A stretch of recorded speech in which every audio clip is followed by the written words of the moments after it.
Hi everybody, welcome to Kingdom Culture.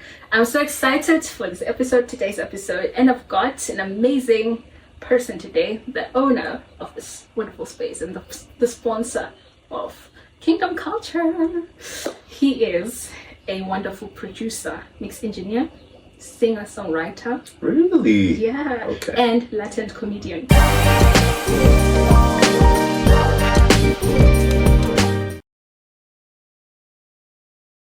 As I was planning for the next episode, the Holy Spirit said, speak about emotional intelligence. Okay. And you came to mind. I believe the Holy Spirit led me to you for some reason.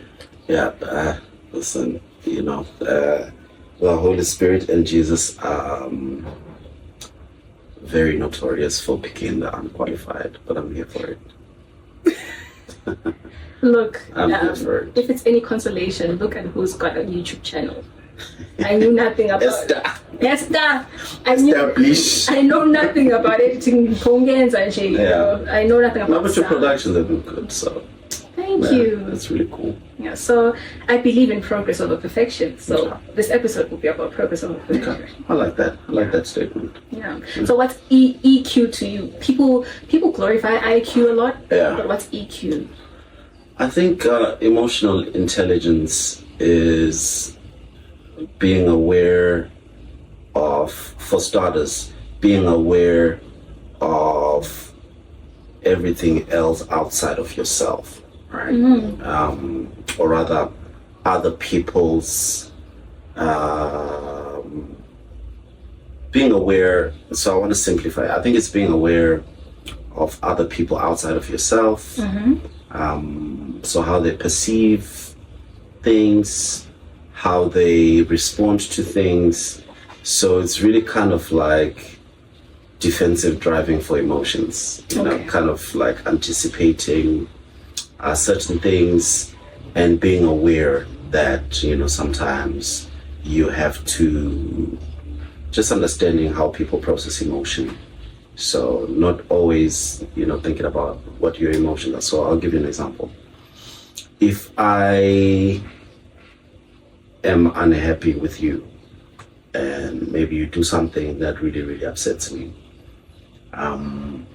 in as much as I could be justified to throw a tantrum and just really knock you down, mm-hmm. Emotional intelligence can then consider why did Tommy do that, or why did this situation play out the way that it did, and therefore I compensate for that in how I respond to you. So I'll speak to you, obviously, but in a way that won't really put you down, or that can really help you, be corrective in your action. Yeah. So I guess it's just putting into consideration just a lot of factors, and being aware, reading the room, reading people. It's a lot of things. It is. Yeah, it's a lot of things. And do you think being emotionally intelligent, you've got to be aware of yourself first before For sure. the next person always start off with Loom? Yeah, Loom. Listen, I think it starts off with you. Everything has to start with you. You cannot be aware of the next person if you're not even aware of yourself, right? So if you're not aware how you speak affects other people, for me, I guess I'm always doing introspection, and I get it wrong a lot of the times. But I'm always doing introspection where I'm like, with my friends, I think I'm a very judgmental human being. Just generally, I can see anything, a wig, a shoe, a dress, a pink trouser, anything, right? I'm just giving examples. And my brain will start to just say these things. But, in all of that, and I'll be joking with my friends, but in all of that, I also now need to be kind of aware of myself, because sometimes how we perceive ourselves is not how we actually are. Yes, sir. So it's so easy to become a belligerent person without even knowing that you're a belligerent person. And or belligerent. Yeah. What does that mean? It's belittling people's emotions. But let me just Narcissist light. Hostile and aggressive. Yeah. So it's just conflict. So being belligerent is, if I'm belligerent to you, is I'm not even caring, how you're feeling. I can just say whatever. So when I'm doing that, I'm being belligerent. So I'm always trying to be aware of myself. What kind of person am I really? Not in my brain, because everything in my brain is inside, but in my actions as well. Like, what do I say to people? So I guess it does that with you, for sure. Yeah. Emotional intelligence feels like an oxymoron, or yeah, because emotions in themselves are yeah, and then intelligence. Yeah, it does sound a little bit like an oxymoron. Yeah. And also, I'm very proud of you, Simone. Oxymoron, that's a really big word for a 6-year-old. Yeah. Guys. Well done, Pastor. Well done. Well done, Stormy. Well done to our clever girl. Yes. And then you would have to wait after everyone claps. It's like, thank you. Yes, it is true. Yeah. No, but thank you, oxymoron. Because I was thinking of this, right? And I'll start off with the creative side of emotional intelligence, right? You are a producer, musician, songwriter, and you work with people, shady people, trees. Right? I work with artists. Yeah. That's all I need to say. Yeah. They can be a little shady. Yeah. A lot. I see what you did there. So, yeah. Firstly, like, how have your emotions served your creative process? To be honest with you, when I am most emotional, I'm most creative.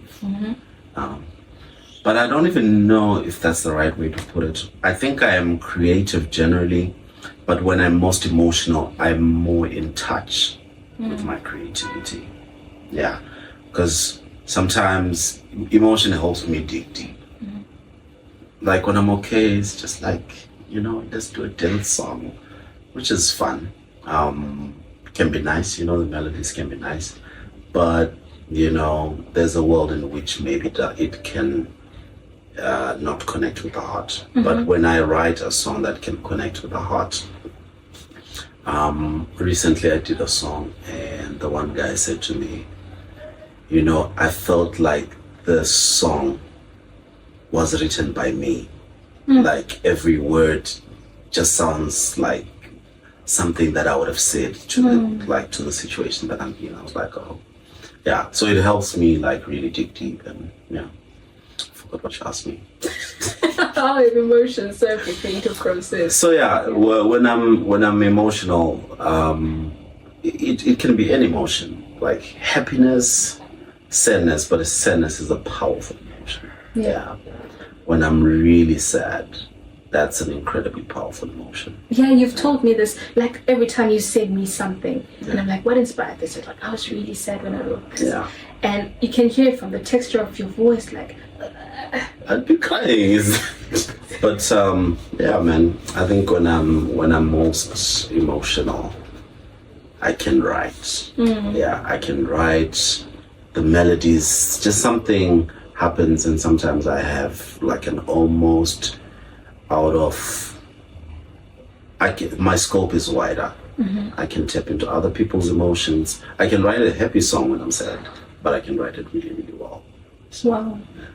How do you then come out of sadness then? I think for me, I have one of those really, really fulfilling jobs. My job is incredibly fulfilling. And because of that, it means that when I do that which I do and I enjoy it, it's like I'm doing therapy every single time. So it's very, very therapeutic. And there's a lot of people. There's a season where I had a friend of mine who would come here and sit. They would just sit there, you know, for the whole day, and I'd be like, this person is sitting here the whole day, you know. And then what I realized for that person is they were going through stuff, you know, and them being here in a space that is creative and there's music, and here there's always laughter, you know. So it's very therapeutic being here, you know. So when people come here, it's another world. So yeah. And there's something about art, really. You have to be in touch and in tune with your spirit. For sure. And so it's futile to work on an artwork, whether it's music or movie or painting or whatever, without really pouring it out from your spirit. Yeah. It becomes more of, I don't know. It just becomes generic and just, it becomes bland. Yeah. And so how do you handle criticism when it does come? Negative criticism, especially. When it does come, I don't like criticism. Nobody does. Yeah. But when I do get criticism, the first question that comes to mind is, you know, what the criticism that I'm getting, what is it doing? So there's two kinds: constructive and just like destructive criticism. So when I get constructive criticism, I'm always, you know, humbled, and I love to learn, to be honest with you. And most people think more of me than I think of myself. And I read a statement this morning. It said, humility is not thinking less of yourself, but it is thinking less of yourself. Or something like that. But let me explain how I understood it. So it's not that you should think of yourself as a lesser person, but don't think of yourself too much. You know, don't think of yourself too much. So I'm always aware that all that I am is not because of me. So anyway, let me not go on a tangent and answer your question. I think criticism, if it comes and it's just negative, I literally, I'm a shady person. You're a tree. I'm a tree. Yes, I'm a tree. So when it comes and it's shady, I will also be shady. Really? Without meaning to, but I can also be shady. And I'll be trying to be nice, and, you know. But for the most part, you know, I take it well. I love criticism. So if you said to me, Percy, the song you did for me, it didn't really work out, the mix was this and that, because I get criticism like that. I actually got criticism like that. 2 or 3 days ago, I did a project and they were like, no, the mixing, you know, it wasn't together. And I like to pride myself over my mixes, but you know, sometimes things get lost in translation, and you know, so I'm always happy to like really go back in there and redo it. So yeah. Sure. Yeah, it takes a lot. I struggle with criticism too. There's people who know nothing about what you do, but are just so ready to critique your work. Yeah. And so I think it's just all about knowing whom to listen to. Yeah. And then the rest is like, meh. It's noise. Yeah. But not in a prideful manner. It's just like self-awareness. Yeah. And also, even people that know something to do with, you know, maybe what you do, it's not everybody that deserves a say. Yeah. Yeah. Especially if it's unsolicited. Yeah. You know, if you just walk up to me or you just text me and I don't even know you, and there's just people that don't deserve to have an opinion. Yeah, to have an opinion. Yeah, if they do, which is fine, they can keep it to themselves. You know, yeah. Shout out to Jaden Luli. He's a good friend of mine, right? Okay. So we're conversing, and I was telling him about how some people just come to me and like, Stormy, Christian content is so slow. Why don't you switch your channel up? Yeah. Talk about other things. Maybe make it an art channel. It's like, yeah. So we were laughing. I didn't tell him that exact part about switching up the content, but I was telling him about how some people come with opinions, right? Yeah. And then he was saying to me, he said something so profound. He said, some people won't even be there to give you affirmations and compliments, but they're there to give you criticism. So be careful of those. They're always there to attack. So he was saying, take criticism from people who support you in the highs. Like, Percy, you did so well here. And then they come like, I feel like maybe you could have. Yeah, I think criticism, it's really about the heart behind it. Because I can also compliment you, but in a way that sounds. I don't like fake compliments. I think that's worse than criticism. Yeah. People that say, Sesabajin.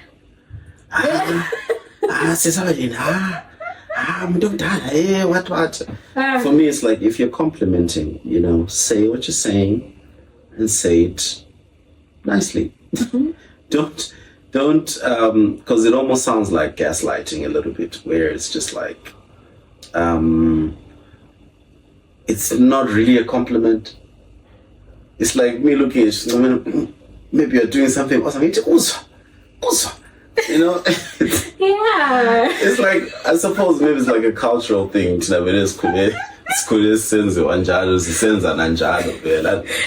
But sometimes it's not even a compliment. You can just say, I really like your shoe, it really complements your outfit, or whatever. I don't know. Maybe I'm just being too... No, but I get you. Because I struggle with those kind of compliments, right? Yeah, those are not compliments. You can't say you complimented a person and you say, hey, also. Because it feels like praising a kid, right? A kid comes with this weird drawing, you're like, it doesn't feel... It feels very... it doesn't feel genuine at all. It's sugar-coated sarcasm sometimes. Yeah. Actually, fairly. So, you really highlighted something that is so important. Yeah. How is that a compliment? I don't know. It doesn't sound like a compliment. Why are you scared of me? You must relax. You must only be scared of the Lord. What are your thoughts on this? Like with your team, you say, you look so beautiful. Something like that. I think also there's that. I think it's also like a cultural thing where people don't really know what to say with compliments, what to do with compliments. Because also the compliments are kind of like given also in a weird way. If you said to me, Percy, I like your shoe, it's really, really going with your outfit. It'll be hard for me to be like, hanyazam. I'll be like, oh, really, thank you. I don't know. I feel like it's easy. I feel like it's easy. As opposed to, very in the days, you're shining. But you see, I take that really well for some weird reason. I was already saying, pew, pew, pew, pew.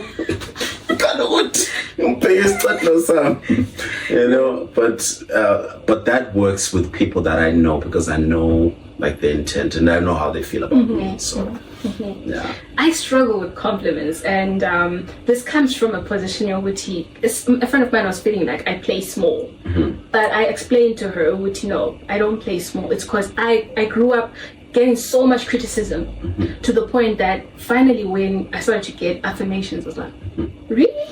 Me? Yeah. So now when I get compliments, like you say, you look good, I'm like, same to you. Same to you.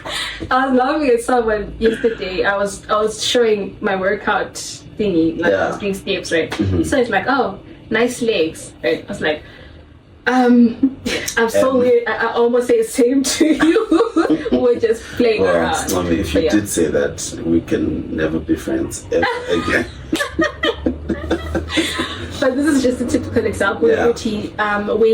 when you are so used to negativity, to finally embrace the positive is a bit difficult. Yeah, for and sure.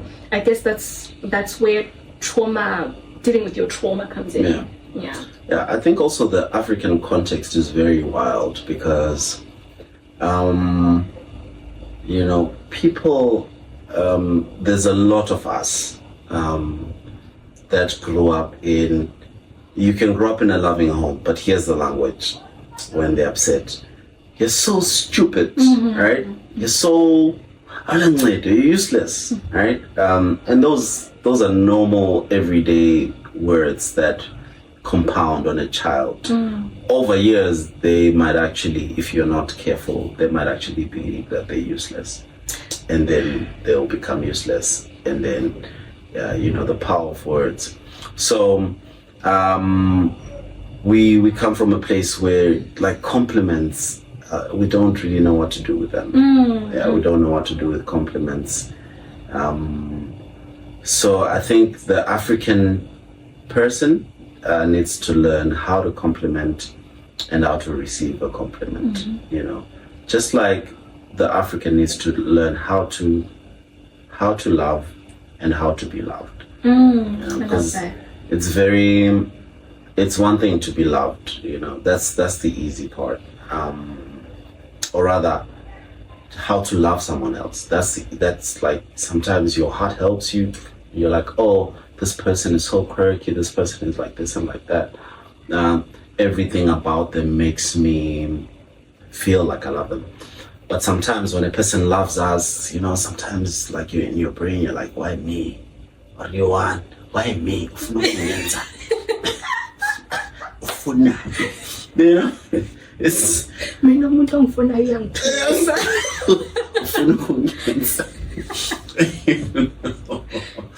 so you know what I'm saying? That guy's hilarious, by the way. So it's really, we need to learn how to receive love. We definitely need to learn how to receive love. Sorry, I'm still on this video. So it's a video of this guy who was saying, "Umuntu ufuna yangithusa like why mina? Ufuna ukungenzeni?" Why me? And then when he says, "Ufuna ukungenzeni?" And then he laughs. Oh my days, that guy is hilarious. Yeah, but I hear you, and you see how it's like in Africa. Okay, not all of Africa, but telling your father, for example, saying "I love you, Dad." Yay! Oh yeah, have you seen the trend? I saw part of it. Yeah, Tell me more about it. Where guys, it's just different people. We're Africans, right? It's different African, mostly guys that are doing this challenge. And actually, it's sort of, I saw one where it's girls versus guys, right? So a girl who would phone their father and they're like, "Hey Dad, and then the father would be like, "Oh, or whatever," right? And then if it's a guy and they phone their father and like, "Hi Dad, I wanted to tell you I love you," the father would be like,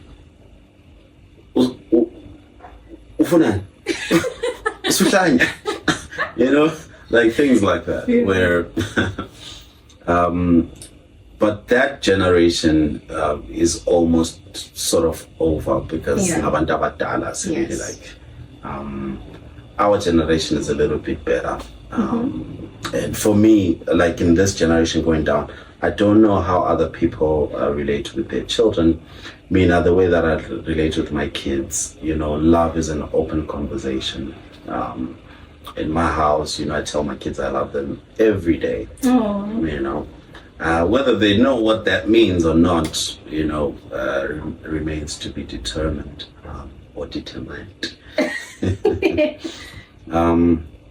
But I tell them that I love them, and yeah. And that's so important because happy kids will grow up to be happy adults. Sure. Yeah. For sure. But sorry, can I rewind a little bit back to the creative process? Because like our conversation is so beautiful, right? But there's still it segued into other things. But that's how a conversation is good, when there's like the main point and then there's so many. It turns out to a spider web. No, I'm quite the conversationalist. You are. You are. So sometimes I have to think about how maybe my humor can be perceived as arrogant, but I will literally just be playing. But I am a great conversation. I enjoy conversing with you. Every time I come here, it's always like refreshing. I feel bad when I leave. I'm like, actually, I hope I wasn't talking too much. I hope I wasn't. Slummy. Oh. No, I'm saying you don't talk too much. I feel so bad every time that I'm like, okay, I'm not going to go there for the next 3 months. Oh, really? No, don't think too much about it. Yeah, like I get scared. I'm like, okay, maybe for 3 months I'm not going to go. Really? No, you shouldn't overthink it. Yeah, thank you. You're welcome here. Thank you. Okay, so like, how important is emotional intelligence when working with other creatives, clients, or teams? I think it's very important. Because especially if you're a business owner and the kind of business that you run is directly linked to how people feel. It's not like buying bread where bakers in, if a person is not happy with the service there, they can go to another baker's in, and it doesn't affect the business owner there. But this business, it has a lot to do with synergy, because if we're not in synchronity, if we're not together, then it makes it very, very difficult to be creative together. So I have to be emotionally intelligent to manage the different people. So Mina, I think I like to think of myself a little bit as a person with split personalities, a little bit, maybe not clinically, but like kungangena umuntu like mhlawumbe out yasegas, ekusefele sihamba lapho yabona, and then kungena umuntu ochaya isungura indala zivamba but my personality is always morphing to accommodate people, because I'm always considering what can make the person the most comfortable. So people are most comfortable with people they feel like a part of them, Umuntu waseGasi feels more comfortable. Umuntu waseGasi, I haven't been eGasi in a long time, but I'm from there, so I'm out as eGasi. So I'm still in touch with, different elements, different people, and yeah. No, unfortunately, yeah. I was trying to learn the other day. Yeah. I did the YouTube thing, the one where they do this. I couldn't do it. I was just blowing saliva. It didn't really work out. They were like, yeah, you must twist the tongue and press it down. I did all that. I don't know if it's my tongue or it's I don't know what it is, but it's not working. I feel. Can you? No. Okay. I tried so many times. It's like fold your tongue and then it like yeah. Yeah. I can only whistle. Me, I'm here. Exactly. Yeah. But I can't whistle and I'm laughing, so can't whistle and laugh at the same time. It's impossible. You try it. Also, fix your mouth. Why are you doing that? Hey. So, yeah. Literally no one can whistle and laugh. Don't, mommy, wait. I'll tell you what I can do. Whistle and do? sing. No. That whistle, not Oh, okay. that one. Oh. That one. Okay. Mm-hmm. Can we hear it? Okay, I probably look weird, but yeah.